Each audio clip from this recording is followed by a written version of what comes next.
Nahmaduhu wa nusallimu ala rasulil karim, amma ba'du. Tuan-tuan dan puan subhanahu ta'ala, saya sambung sikit lagi bahagian 5 pesanan Abu Zar. Apa senang saya beri tajukannya menolak hadis. Menolak hadis. Kehidupan para sahabat tidak memaling diri mereka daripada apa yang diturunkan oleh Allah Subhanahu wa taala. Dan siapa yang memalingkan muka kepada para sahabat akan bersatu. Siapa yang tidak berpandu kepada para sahabat akan berpecah belah.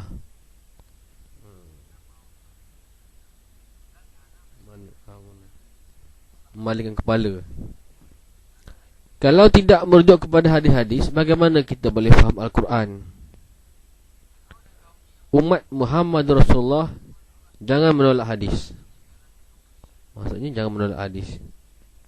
Ada orang berkata, kita perlu dapat kuasa pemerintahan terlebih dahulu, baru boleh hidupkan agama.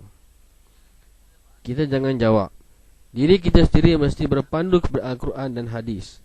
Kita mesti yakin bahawa agama hidup dengan hikmah, iaitu dengan dakwah dan hidayah, dengan menjaga solat, zikrullah, tilawah dan sebagainya.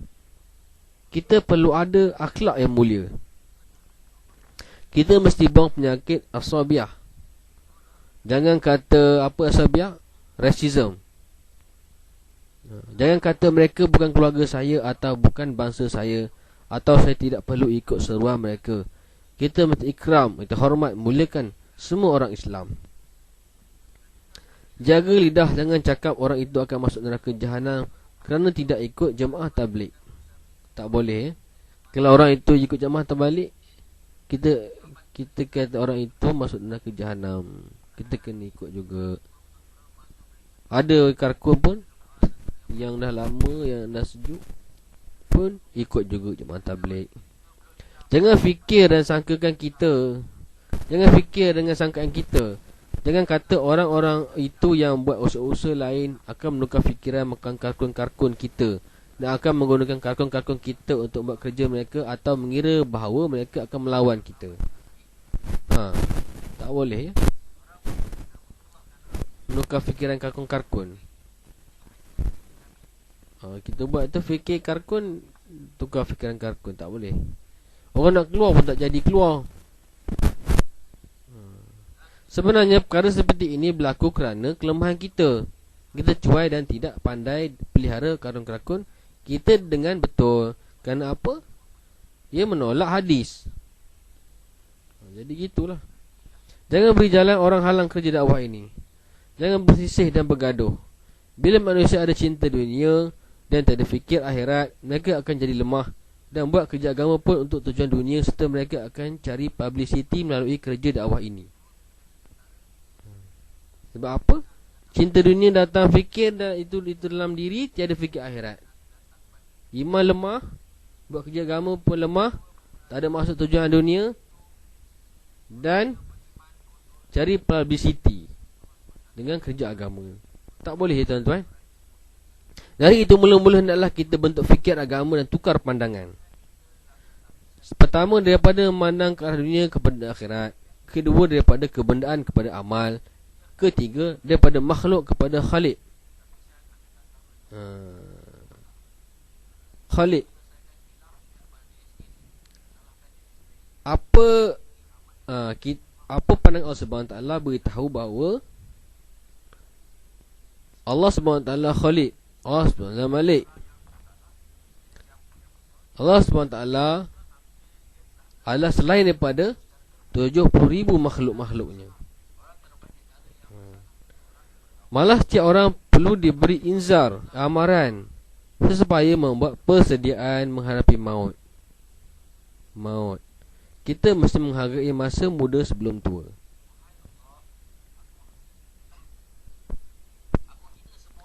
Maut. Dan Al-Quran Allah berjanji akan beri bumi seluruhnya secara anugerah dan redanya kepada kita sekiranya kita beriman dan beramal soleh. Maksud ayat Al-Quran, sesungguhnya bumi ini dipusakai hamba-hambaku yang soleh. Surah Anbiya ayat 105. Tidak mempergunakannya untuk melihat, dan mereka digunakan telinga, tetapi mereka tidak mempergunakannya untuk mendengar. Mereka seperti haiwan ternakan, bahkan lebih sesat lagi. Mereka itulah orang-orang yang lalai. Surah Al-A'raf ayat 179. Pandanglah dengan mata basirah.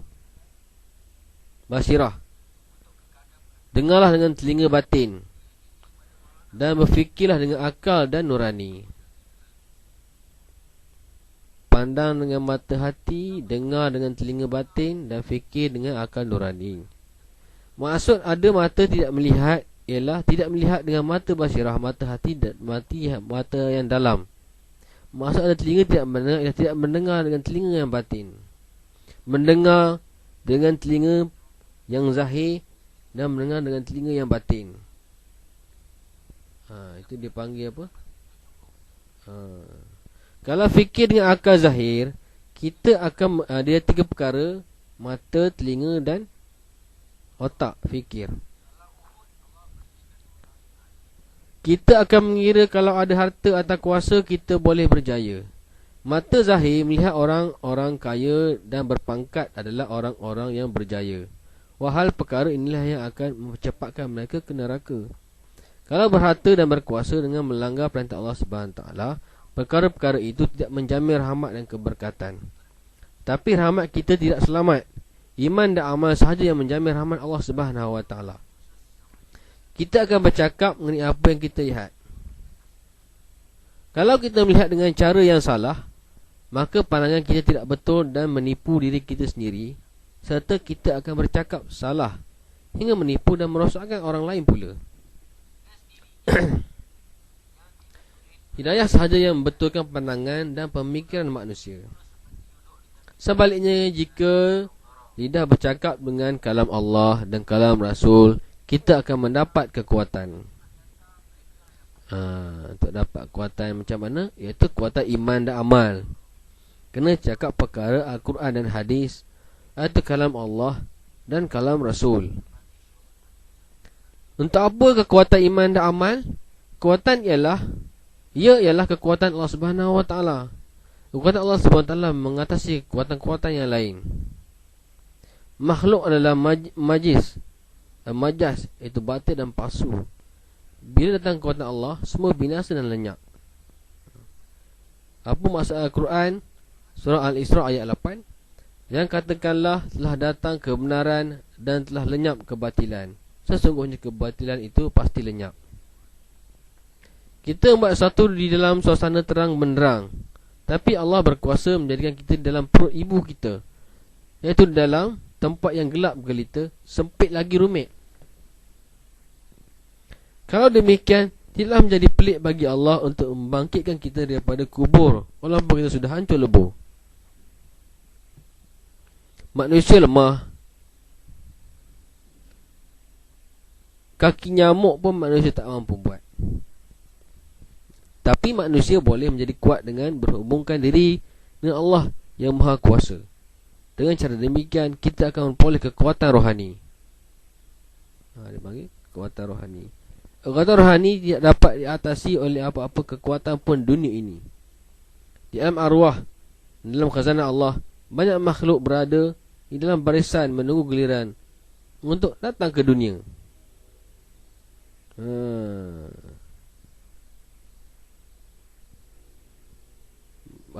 Menunggu giliran nak datang ke dunia kan. Di masa di alam arwah.